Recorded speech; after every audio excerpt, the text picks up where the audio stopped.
Now, the much talked about Phil Quin. Very good morning.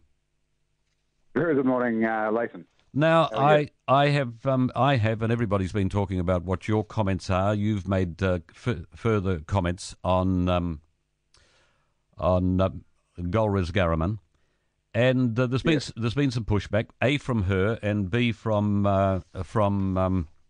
Andrew Geddes, also in the Fairfax Press. Now, I'm sure that you read all of it, even though you're in Colombia. That's the magic of the world these days. Yes. But let me just hit on a couple of things that she says. I'm deeply offended by the suggestion that I'm a genocide denier. I'm strongly committed to upholding human rights, and my work experience is testament to that. During my legal career, I worked with both prosecution and defence teams here in New Zealand and for the UN. That included working in legal advisor roles on defence teams at the International Criminal Tribunals for Rwanda and the former Yugoslavia, and a role as assistant co-prosecutor at the Khmer Rouge Tribunal. Every role I have held in international justice on both defence and prosecution, in internship and paid positions, has been as part of the official United Nations workforce. In fact, it would be impossible to work in an unofficial capacity at international tribunals. This is all on the public record. Now, what does that do to rebut your accusations? Nothing, because she's entirely evading the moral component. It's all well and good to say, I interned for the UN to defend some of the worst mass murderers in the latter part of the last century. But to claim that somehow her voluntary services were required in Arusha at the International Criminal Tribunal of Rwanda, when they had a budget of $2 billion for a total of 61 convictions, that's $32 million a pop in legal fees, they did not need interns. If she wanted to go to Africa as a human rights lawyer, there were more than enough good opportunities for her to deploy her skills and experiences in a way that will genuinely uplift the human rights of African people. So what are you what are you actually accusing her of then? She has contributed to the UN in a legal capacity in something that patently interested her. Yeah. I'm not accusing her of doing anything illegal, Leighton. She made a conscious choice, a moral as well as professional choice, that she would align herself with the ICTR defence team, whose entire case rested on a revisionist take on what happened in 1994. A revisionist take on what happened in 1994, mind you, that was rejected outright by the judges at the ICTR. But she knew, as a volunteer for that first 3 months, she knew going in that the defence team's strategy was to deny that the genocide happened as it happened. And that's what concerns me. Now, if she would have come out unequivocally and say the ICTR's ruling, both against her clients and in general with respect to the circumstances that surrounded the genocide, was a correct ruling, and that the convictions and the sentences handed down to my clients were justified, then I think we could move on. But she's not doing that.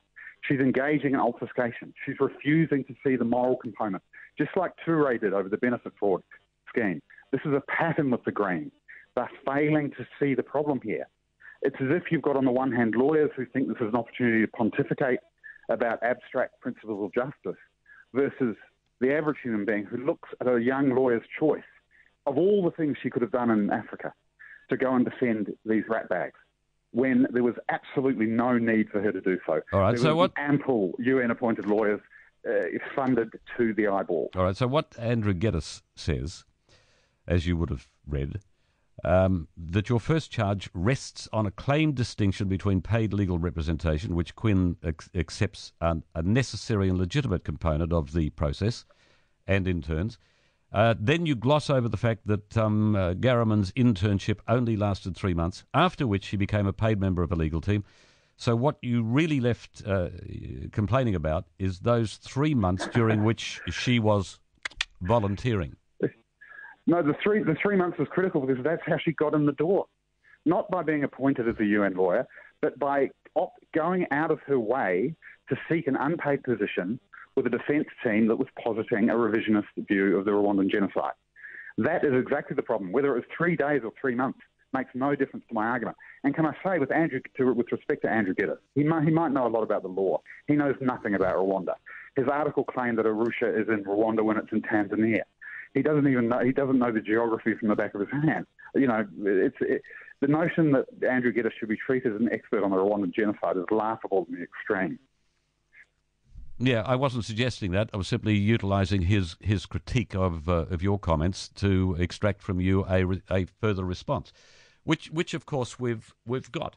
So, how much, if she had, or if the Greens had included her, if they balanced her profile with what she did in the defence, would that have eliminated your objections right from the beginning?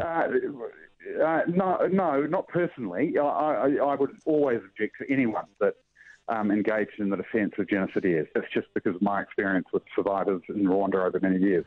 But politically, that would have been the smart thing to do, sure. But for me, this isn't about politics.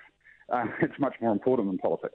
But as a political matter, she could have saved herself a lot of trouble by telling the truth up front. And she's denying even to this day that she's been obfuscating. It's clear she's been obfuscating across multiple platforms, including the Greens website. They just need to confront up to it, own the issue, and move on. They're getting into the same trap they got with Materia Ture by putting their heads in the sand and sending their troll army on Twitter and thinking that somehow changes the issue. It doesn't. Does this go, in your opinion, does this go to the top, to James Shaw? It has to, because there's another element here that hasn't been explored. There was a case of a very senior Hutu power genocide orchestrator who lied his way into New Zealand, became a refugee, and then became a New Zealand citizen. When he was found in New Zealand by the Genocide Fugitive Tracking Unit from Rwanda, and convicted in New Zealand and ordered to be extradited to face his accusers, which is a fundamental human right, who was the defence lawyer that opposed his extradition? I'll give you one guess. Well, obviously, and we know, Golriz Garriman. And the individual concerned, who I happen to know, has name suppression, but we are talking about one of the top 3 or 4 key planners of the genocide that killed 800,000 people. Well, give me then your interpretation as to why she would have acted in his defence. I cannot, for the life of me, comprehend why any lawyer or moral human being would opt to engage in the defence of these people. I understand that UN tribunal lawyers are obliged by dint of their profession to defend whomever they are assigned to. But in all these cases, she appears to have gone out of her way to find ways to get genocidaires off the hook. And that couldn't be more in stark contrast to the image she has projected as a saviour of victims and people who suffer at the hands of mass murderers. What would allow you to rest over this without pursuing it further? What do you want? What would you like to see to be done? Well, I believe that unless she can clarify in no uncertain terms that she accepts the official ICTR account of the Rwandan genocide and not the account that she was part of promoting on the defence team, which is a revisionist, denialist account, unless she can clearly and unequivocally say that the genocide happened as it occurred, then we have a real problem, because we have a genocide denier sitting in the New Zealand Parliament, and I believe that is beyond the bounds of acceptable discourse. However, if she makes that clarification, then I think we can move on. But I think before we do that, she needs to make very clear to the hundreds, if not thousands, of Rwandans who have flooded my Twitter feed in the last 2 days, who are disgusted by the imagery of her standing with Simon Bikindi, a singer-songwriter who sang songs inciting Hutu to murder their Tutsi neighbours, one of the most infamous genocidaires in the world, and she saw fit to take a beaming selfie with him.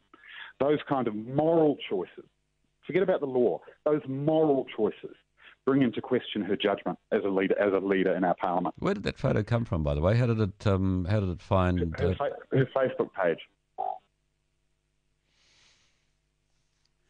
It was on her Facebook page. Okay.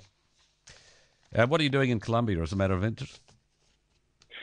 Because you guys never pay, I'm living in a very low-cost developing country with great weather, wonderful, optimistic people, and I'm finding it pretty easy with a laptop and a modem to do bits and pieces of writing, mainly around the US. I'll pass the message upstairs. All right. Please do. Phil, thank you. Appreciate it. Okay. Cheers. Bye.